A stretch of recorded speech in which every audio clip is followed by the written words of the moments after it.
मतलब आगे की एक मंजिल तो है, क्योंकि मैं जहां खड़ा हूं वहां मेरा रास्ता खत्म नहीं हुआ है। इस तरीके से कांग्रेस पार्टी ने शिवसेना के सामने एकदम पूरी तरह से साष्टांग दंडवत कर दिया।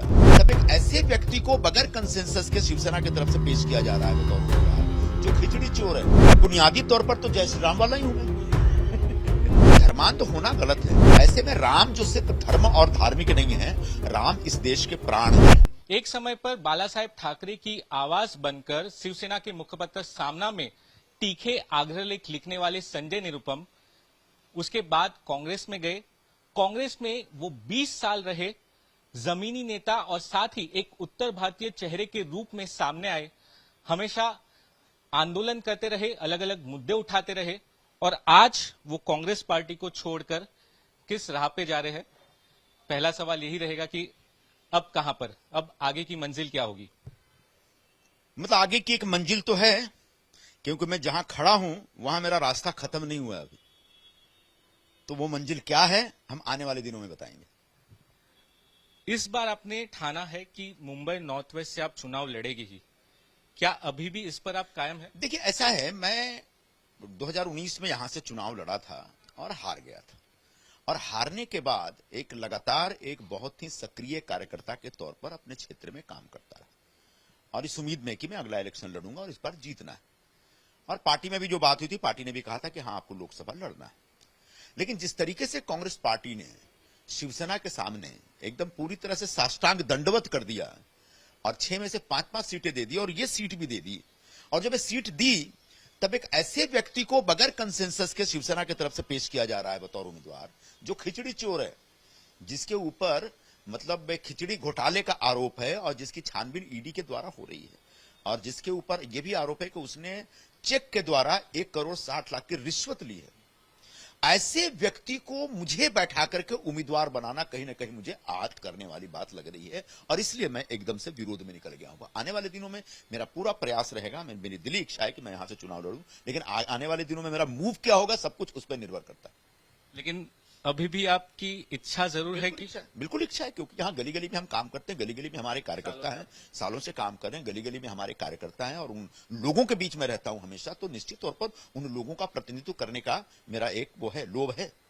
चुनाव लड़ेगी भी और जीतेगी भी। बिल्कुल, इस बार चुनाव लड़ना है और जीतना, यही तो संकल्प है हमारा। लेकिन आप इंडिपेंडेंट सोच रहे हैं कि कहीं कहीं कुछ पार्टी, आप अभी अपना प्लान नहीं बता रहे, लेकिन अभी मैं कुछ नहीं बता रहा हूं इंडिपेंडेंट पार्टी सब कुछ नहीं बता रहा हूं। आने वाले दिनों में मेरे ख्याल से कहीं जाके नवरात्रि के दरमियान, नवरात्रि के पहले दिन नहीं कुछ दिन तो मैं पूजा पाठ में लगा रहूंगा, तो नवरात्रि के दरमियान कुछ 9 दिनों में एक माता रानी के आशीर्वाद से कुछ ना कुछ बड़ा फैसला होगा। सर, आज जब आप बात कर रहे थे तो कई बार जय श्री राम के नारे भी लगे। आपने भी जब खुद पूरी स्पीच को शुरू किया तब आपने जय श्री राम से शुरुआत की। पहले क्या आप जय श्री राम खुल के बोल नहीं पा रहे थे? पार्टी में, कांग्रेस पार्टी में कोई बंदिश थी या इसे कुछ और तरीके से देखा जाए? नहीं, मैं बुनियादी तौर पर तो जय श्री राम वाला ही हूं मैं लेकिन कांग्रेस पार्टी में एक जो नेहरूवियन सेकुलरिज्म है, उसकी वजह से एक विशेष तौर पर आग्रह दिया जाता है सबके ऊपर कि जरा धर्म की बात कम होनी चाहिए, जो कि गलत है। मैं नहीं बोल रहा हूं कि धर्मांध हुआ जाए, धर्मांध होना गलत है, यह समाज के लिए एक बहुत बड़ा कीड़ा है। लेकिन धार्मिक हुआ जा सकता है, और आज सिर्फ मैंने हुआ जा सकता है, मैं ये कहने के बाद आगे जो बड़ी बात कहना चाह रहा हूं वो ये है कि देश हो चुका है। वो जो नेहरूवियन सेकुलरिज्म है वो ऑलमोस्ट एक्सपायर हो चुका है। अब उसको मानने चाहने वाले लोग बहुत थोड़े से लोग रह गए, और कांग्रेस पार्टी आज भी वो जो एक बहुत ही छोटा सा ग्रुप है जो उस सेकुलरिज्म की विचारधारा विश्वास करता है, उसको लेकर बैठी हुई है, जबकि पूरा देश इस समय धार्मिक हो गया है।